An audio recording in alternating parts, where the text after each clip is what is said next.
Welcome, everybody, to another episode of the Lunch Table Podcast. This is a very special Let's Talk About. In this episode, we're going to be talking about our latest movie, our first movie, Dylan and Akram Go to SDCC 2023. 3 parts out now. Go check it out. Check out the trailer. We hope you guys enjoy. We're going to talk a little bit about what the movie's about, how it's different from other vlogs. We got a lot to say. We hope you enjoy. Stay with us. Dylan, let's start with you.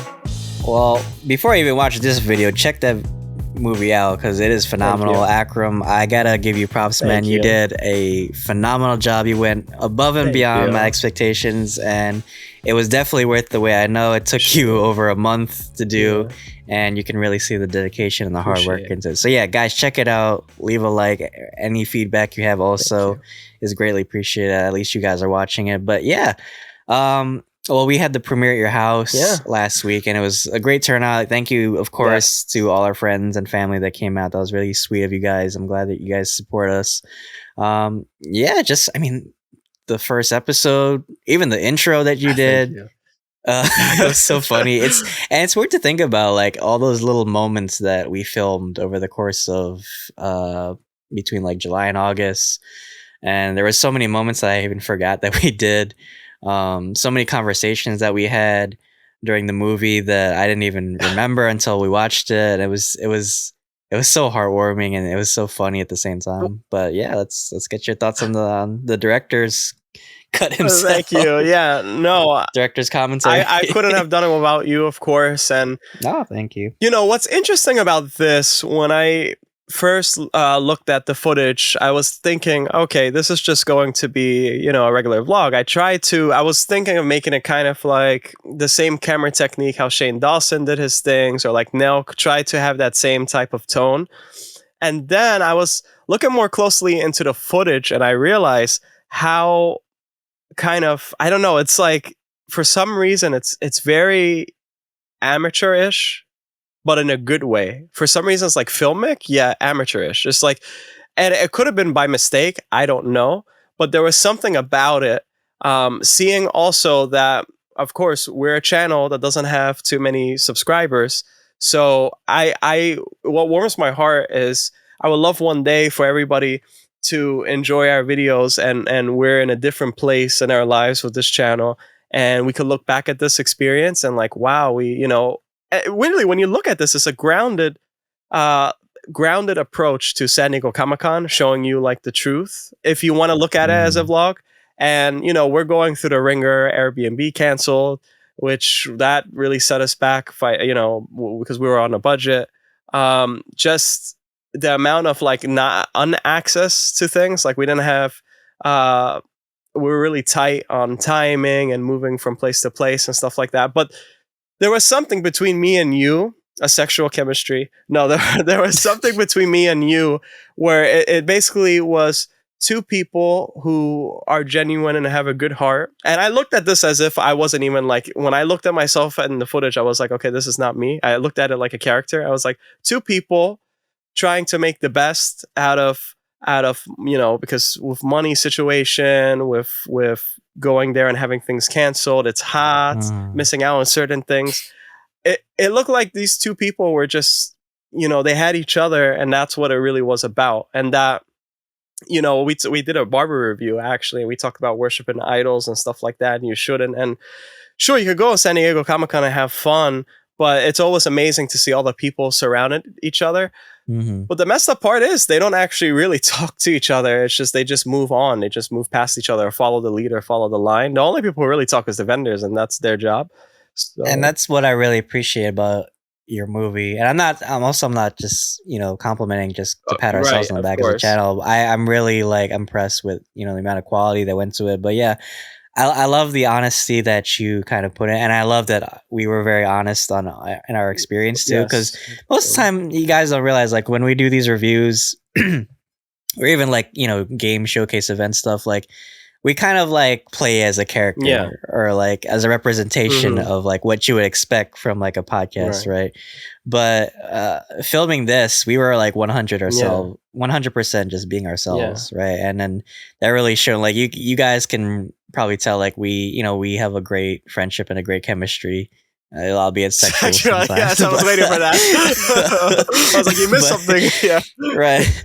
No, but it's like when you watch the movie, and when our friends watch it too, they know like how we are too. Like sometimes like we joke a lot, we make a lot of like funny references and stuff. But when we were filming this, a lot of vloggers, you would imagine, probably have kind of like a character in their minds that they kind of like want to portray.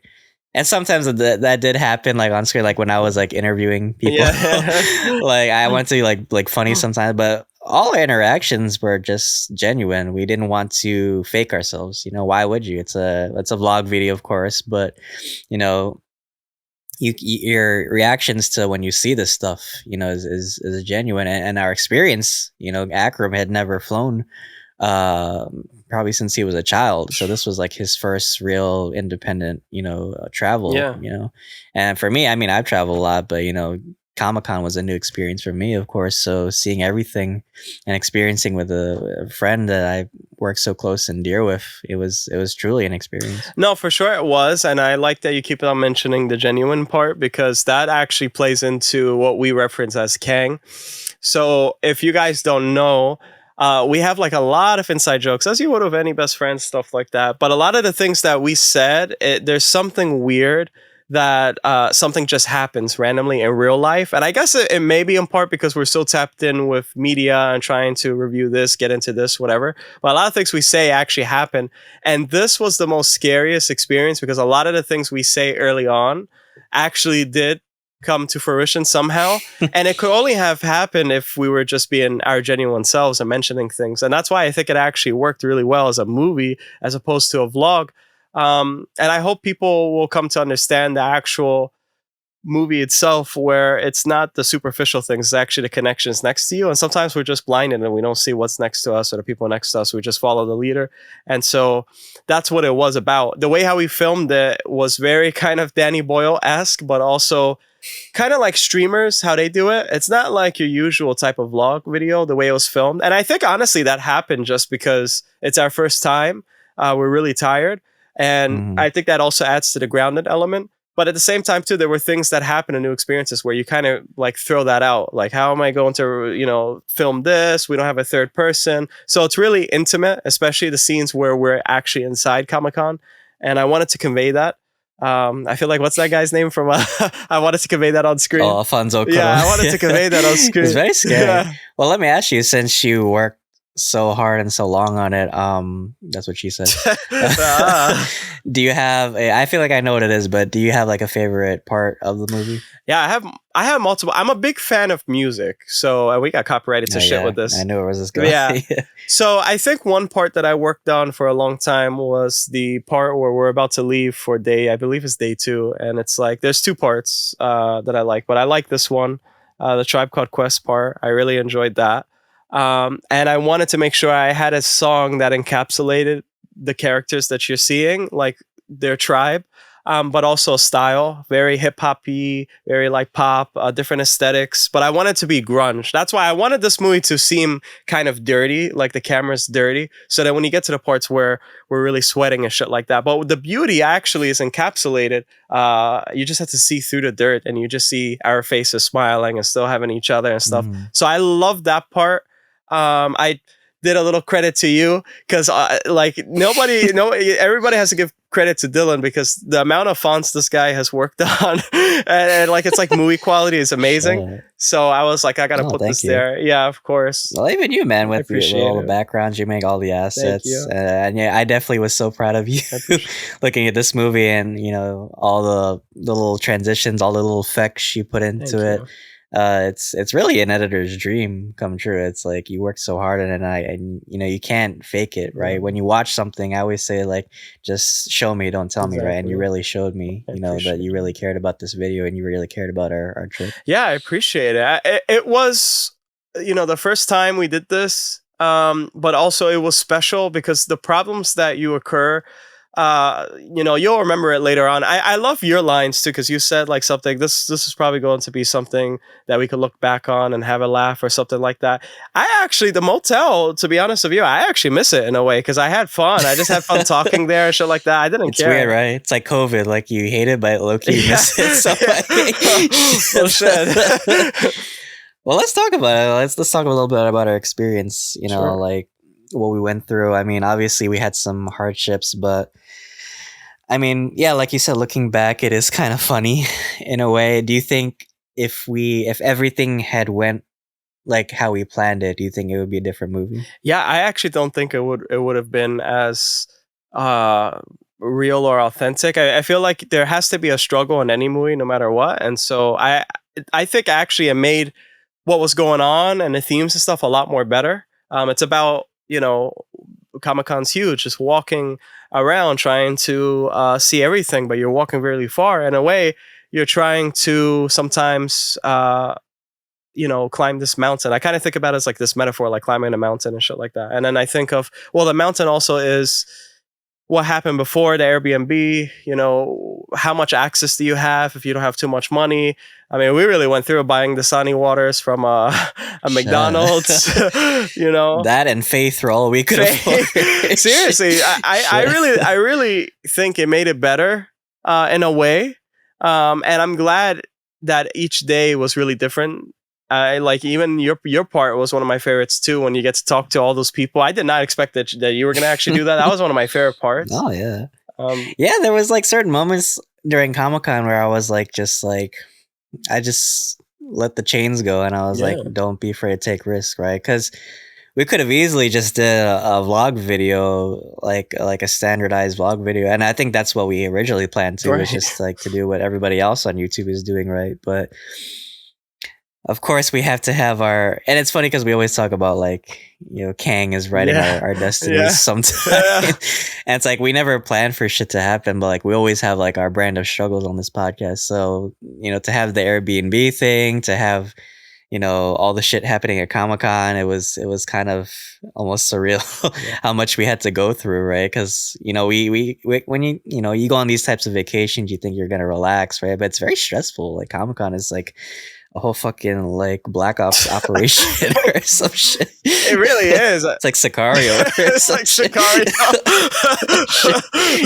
That's how it was. We meet up with Josh Brolin and we're about to set up something like an op. I feel like I was on the set of Expendables. Right. Exactly. We just meet all these like new people. Shit. Well, I mean, yeah, it is. Again, like you said, we have our brand of struggles and stuff, but I think that's what makes us who we are. It's the struggles you carry, because you also learn from that as well. And you have to adapt. You just consistently have to adapt, especially with content creation.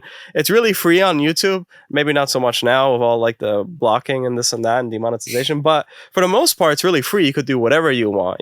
It's not traditional. If you're going to do a movie, it doesn't have to be necessarily traditional. It could be a combination of both a vlog and also a movie or whatever. You could do that, and it's something new and refreshing. That's why I like. Yeah, it was really great. I mean, I'm not trying to dog another podcast or other content creator, but you don't really see a lot of podcasts do stuff like that. Like it's. I mean, even when we did our Succession trailer, that was all filmed by us. Yeah.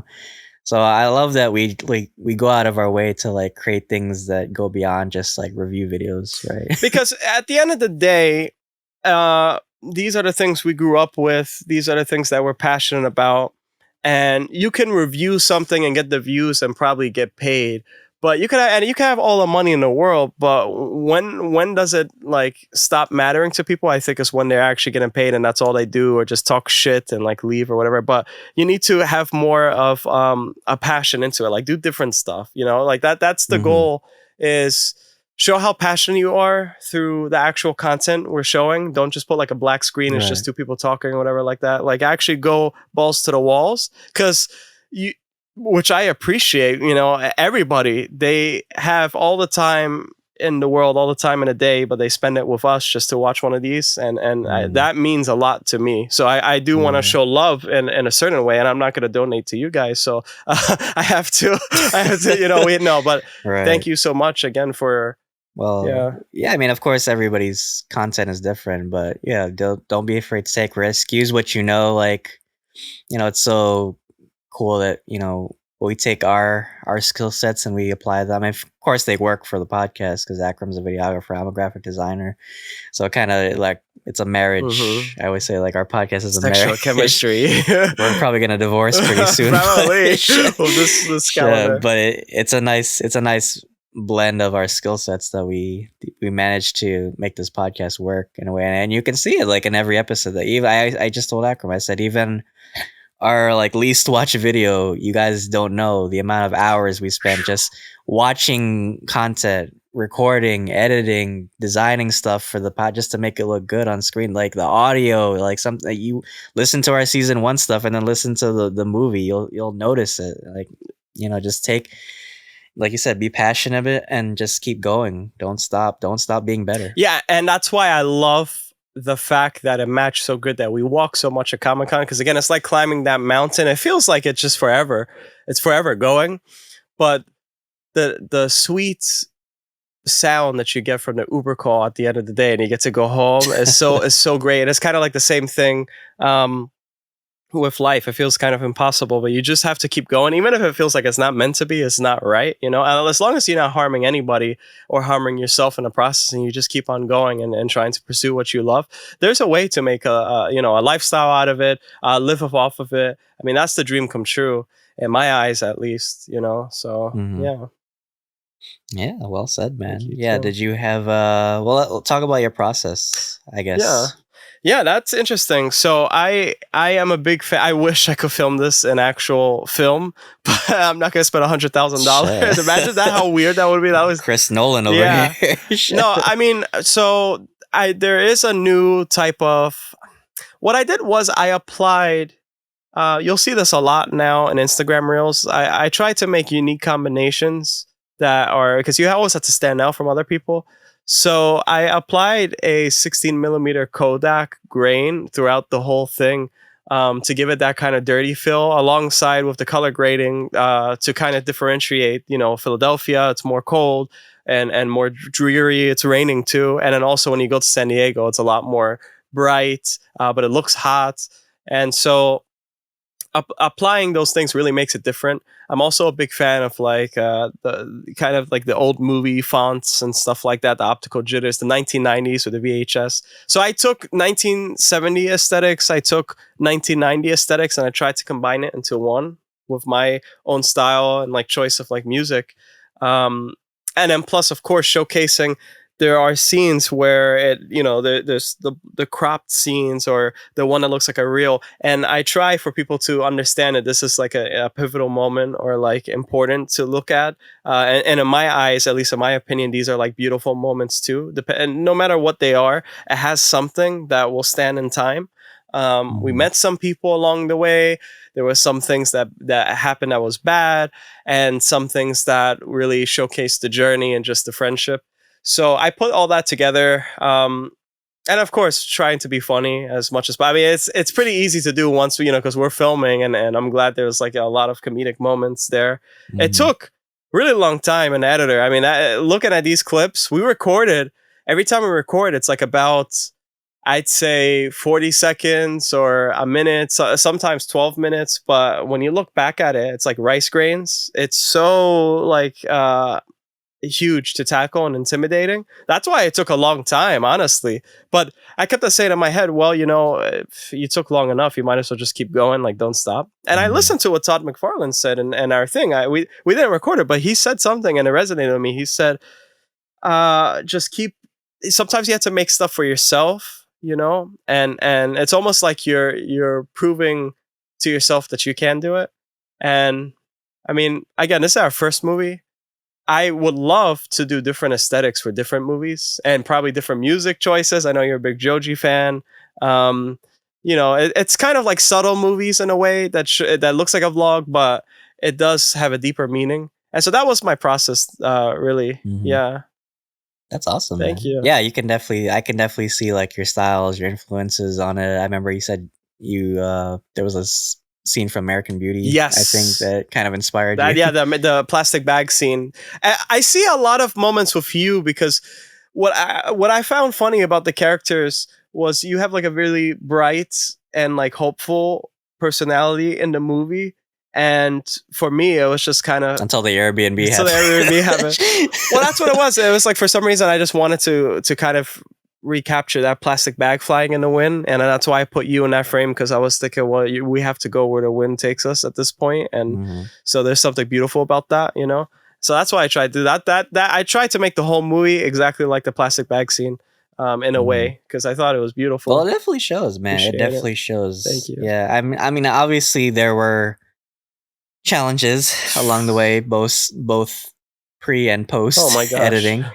But if you didn't have, you know, the time crunch, and if you had perhaps like a team with you, or are there anything you would do differently? Well, for sure. I mean, technical side, I think I learned my lesson now. I'm going to try to take more of a different approach when it comes down to audio, let's say. I'm going to try, I think really what's a smart idea is to not even look at how vloggers film their stuff, but actually to look at how streamers film it, because they have to have an endurance type of test every day with their equipment. So I think for sure, just recording it a little bit differently. I think the grounded level aspect of recording worked, but for a different type of movie per se in the future, or maybe just a regular vlog, for sure the audio is super important to make it crystal clear, and maybe different camera angles. If I had a crew, I definitely would dedicate people setting up effects in certain areas. And I just say, okay, do it here. Someone has to work on all the audio. Someone works on all the captions, because that was so many lines of words. Oh my god! It was like 5,000. Yeah, I could write like a book out of it. It's like too much. Shit. Like different stuff like that. And honestly, if you were to do that, you could probably release it if you crunch, maybe in 2 weeks, because you have like all these people working with you, you know. It does make sense though why now movies take long, because even if this wasn't like at all close to like a blockbuster movie, there were things where the effects, some of the grains were 8K, some of the things you have to render, just setting things up, it takes an insurmountable amount of time. Perhaps that's why people like these kind of like smaller scale style of storytelling in a way, because it feels more genuine, and it feels like actually like you took time to care about the small details, right? Because it's easy to get lost in a movie and forget like all the little things that make it up, right? But now, like looking back at our process, looking back at like everything we went through in just 4 days, you know, it's really like it's a surmountable amount of stuff to think about. It's really impressive looking back at it. Yeah, it really is. Like the whole experience, honestly, I would still do it again. I don't think I would make another movie, because that's kind of like beating a dead horse over the head, or whatever the saying is. I think people will get the point what the movie's about, but actually like just go in there and have a fun next time around, like just not worrying about it, and just go and just do the regular vlog and edit it like how other people do. Yeah, I mean, this movie together is like about 3 hours long. So I could have cut it shorter, but then it's like you cut a lot of the raw and beautiful parts out.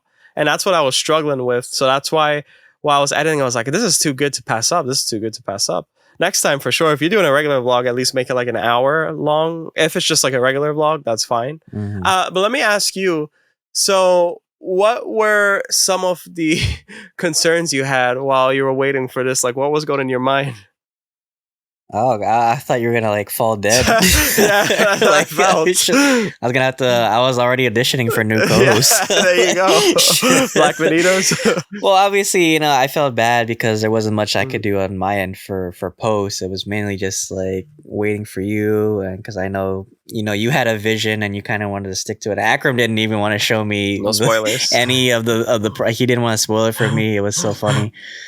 But yeah, I mean, you know, those are good points you said for next time. Perhaps next time I'd probably, you know, plan the equipment better too. Sure. You know, I mean, thank God our cameras held up during the trip. I mean, your camera was pretty good. Mine was like okay for what it was. It was your lens, but I liked it though. For some reason, the aesthetic was cool. But your camera was super HD, super great. It worked because it was a vlog, yeah. But I guarantee if it was like any other type of like content, it might not have been as effective. But no, I mean, I think you did a great job of, you know, choosing the right footage, choosing the right songs, making it work, making it feel like it was like an adventure, Thank you. Yeah, and if I had to do it all again, if I could go back, I'd click that shit back. And I'm like, okay.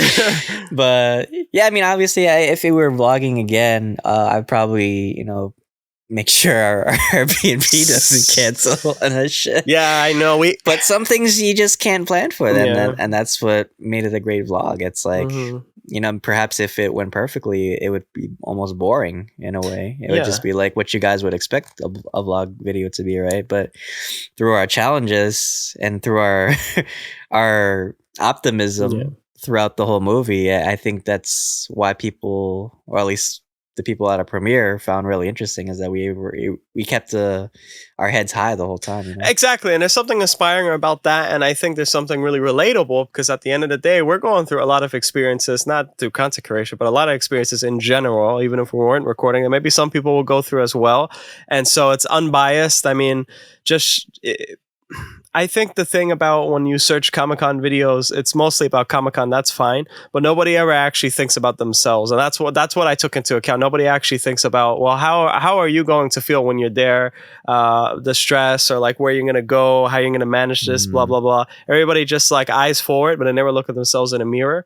And I hope this is a great reflection for other people. I mean, it does sound kind of dramatic, but it's not supposed to be like a thing where it's like, oh, you guys are the worst, the lowest of the low. It's not like that. What you're seeing is just two normal people. Everyone who's watching even this video, just normal people, and they're probably going to go through the same thing. But what's important, again, is the person next to you. And that's what I'm glad some people said some comments that they like the really grounded approach and stuff like that. I appreciate it, because that was crazy looking back, and I was like, everything blended so well that it had to be like a movie. It fit too good. I couldn't pass it up to actually make it into just a regular vlog that's superficial, One of my professors always said, don't do what everybody else is doing. Be a standout even if you fail. Sure. Because at least people remember you. So when I look at other people making videos about, Comic-Con, or even like just, popular pop culture stuff in general, it always seems to be like that's the focus of it, right?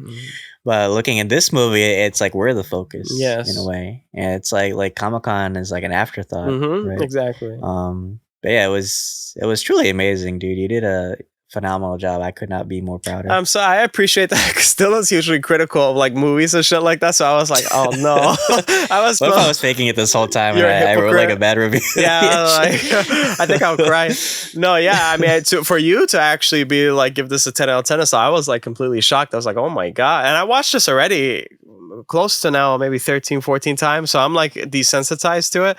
So like, to hear like such a praise, especially from you, that's like usually critical, and that's not because he's my friend, or he's like, because he would be honest. So I'm like really impressed. I'm like, oh my God, that's like wonderful. Then I watch this, guys. Watch this on your TV. Like, it's different when you watch it on your phone and you watch it like on a screen, and it feels more cinematic that way. Yeah. So. Thank you. I try to make a filmic. I hope you guys really enjoy it.